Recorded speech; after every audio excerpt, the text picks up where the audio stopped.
Everyone, so for today's video naman is magka-cash out tayo ng ating funds from unverified Gcash. Oo mga mi, tama po yung inyong narinig. Maka-cash out po natin yung inyong mga funds, inyong mga unverified Gcash.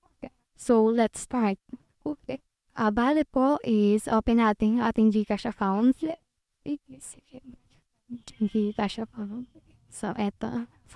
So, makikita nyo naman po dito na yan is hindi pa siya verified. Ayan. So, bali, ang gagawin natin dito is via QR code yung ating gagawin para mainabas natin yung pera natin dito sa Gcash. So, meron akong merchant QR code dito. So, bali, i-upload lang natin. Yan, eto.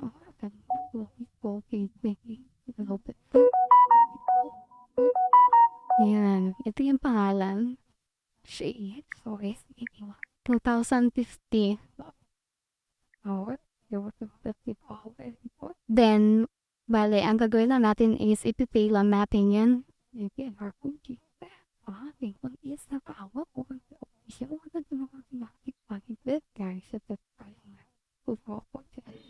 So, ayun guys, pumasok na siya doon.